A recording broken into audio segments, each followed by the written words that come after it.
قتل حسین اصل میں مرگ یزید ہے، اسلام زندہ ہوتا ہے ہر کربلا کے بعد۔ خواتین و حضرات، السلام علیکم۔ آپ میرا یوٹیوب چینل دیکھ رہے ہیں۔ آج 10 محرم الحرام ہے اور پاکستان میں بالخصوص اور دنیا میں بالعموم یوم عاشور منایا جا رہا ہے۔ قربانی کا یہ جو باب رقم کیا تھا حضرت امام علیہ السلام نے، یہ بہت سارے سبق دیتا ہے امت مسلمہ کو، اور یہ ایسا دن ہے کہ اس سے ہم سب کو بہت کچھ سیکھنے کا موقع ملتا ہے۔ اور جب سے ہم لوگوں نے ہوش سنبھالا ہے،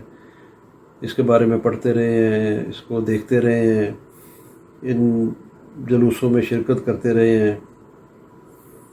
اور قربانی کی یہ مثال پوری انسانی تاریخ میں نہیں ملتی، اور اس کی نسبت سے آج ہم لوگ مسلمان ہیں الحمدللہ،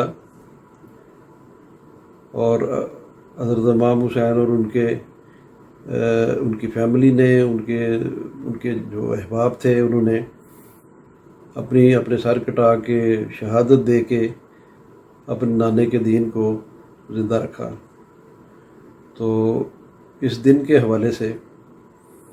میں صرف اتنا ہی کہوں گا کہ یہ ایک ایسا دن ہے کہ جس میں ایک بہت بڑی قربانی دی گئی دین کے لیے،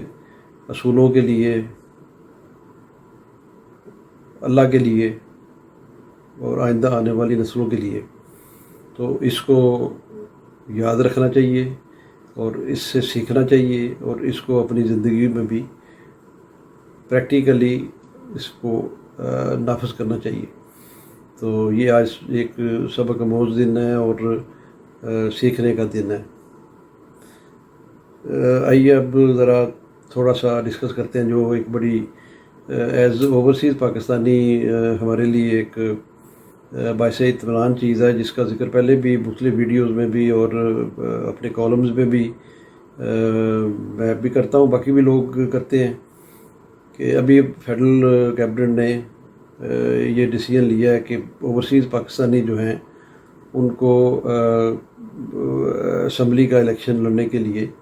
قومی اسمبلی کا اسپیشلی جو ہے وہ اس کے لیے قانون سازی کی گئی ہے اور کی جائے گی، اور اس کو فیڈرل گورنمنٹ نے اس کو پاس کیا ہے، اور یہ آنے والے چند دنوں میں اس کا پروسیس ہوگا، جو لیگل پروسیس ہے سارا، اور اس میں پھر یہ سارے اس کے قواعد و ضوابط طے کیے جائیں گے۔ لیکن ابھی تک کی جو اطلاعات ہیں اس کے مطابق پرنسپلی گورنمنٹ نے اس بات کو ایکنالج کیا، اور فیڈرل گورنمنٹ نے اس کو پاس کیا کہ جو اوورسیز پاکستانیز ہیں وہ قومی اسمبلی کا الیکشن لڑ سکتے ہیں، اور جب وہ جیت جائیں تو پھر وہ اپنی جو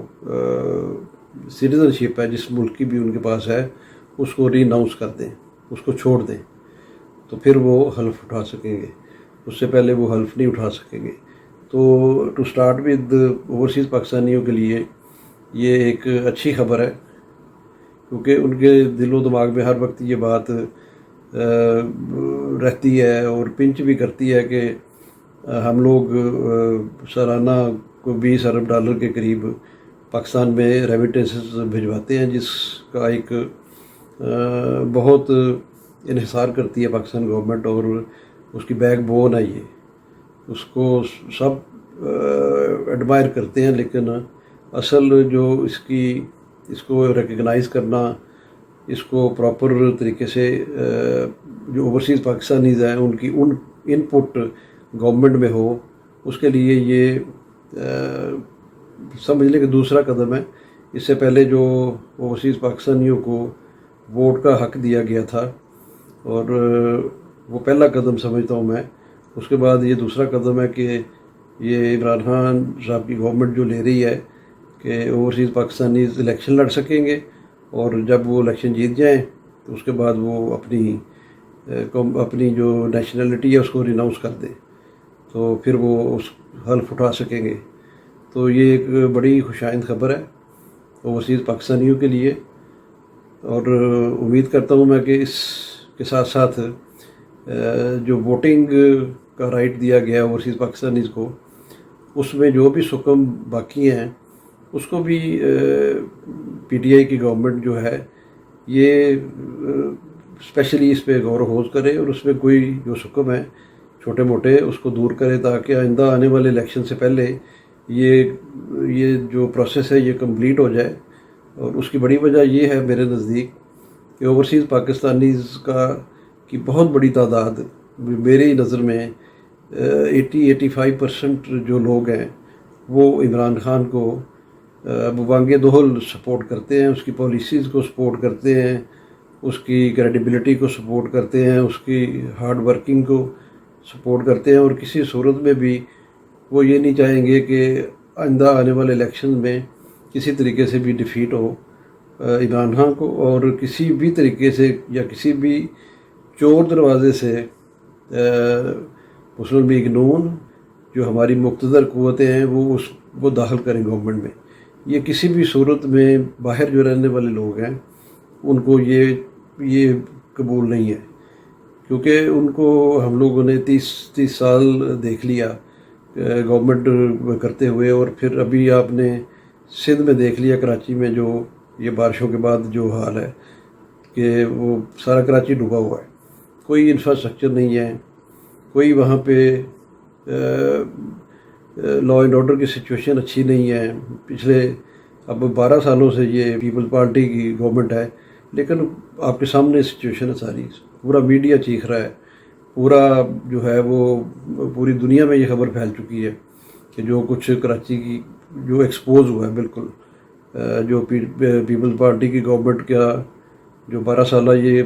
کنٹینیوس اقتدار ہے اس نے کیا سرو کیا وہاں پہ، کوئی گورننس نہیں ہے، کچھ نہیں ہے۔ تو اس حوالے سے ہم لوگ جو باہر مقیم ہیں وہ ہم سمجھ رہے ہیں، ہمیں پتہ چل رہا ہے کہ موجودہ گورنمنٹ کی جو فارن پالیسیز ہیں اس میں کافی جو ہے وہ بہتری آ رہی ہے، تو اس کو کنٹینیو رہنا چاہیے۔ عمران خان کی گورنمنٹ جو ہے اس کو کنٹینیو رہنا چاہیے، 5 سال نمبر 1 پورے کرے، اور 5 سالوں میں پھر اس کا جو بھی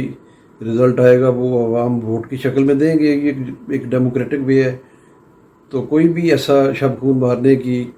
جو ہے وہ اجازت نہ دی جائے کسی کو، چاہے وہ پیپل پارٹی ہو، چاہے وہ نون لیگ ہو، چاہے کوئی اور سازش ہو کسی قسم کی بھی۔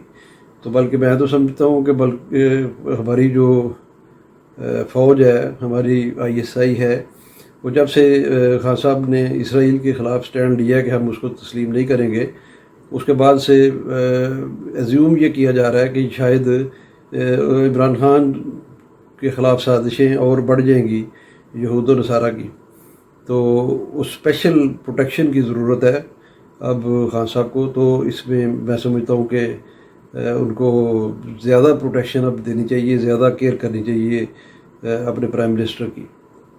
تاکہ وہ اپنے مشن کو کنٹینیو کر سکے۔ تو یہ 2 پیغامات آج تھے، ایک عاشورہ کے حوالے سے اور ایک یہ جو اوورسیز پاکستانیوں کے متعلق اچھی خبر ہے یہ۔ تو انشاءاللہ یہ خبریں اچھی کنٹینیو رہیں گی، اور بھی بہت ساری خبریں ہیں جو آتی رہتی ہیں اور جو بتاتے رہتے ہیں مختلف لوگ۔ تو میں نے سوچا کہ چلے یہ 2 خبریں جو ہیں یہ ڈسکس کرتے ہیں آپ لوگوں سے، اور آپ بھی اس کو سپورٹ کریں جہاں بھی آپ موجود ہیں۔ تو انشاءاللہ اگلی ویڈیو میں ملاقات ہوگی، اس کو لائک کریں، شیئر کریں، سبسکرائب بھی کریں۔ اپنا خیال رکھیے گا۔ تھینک یو سو مچ۔ اللہ حافظ۔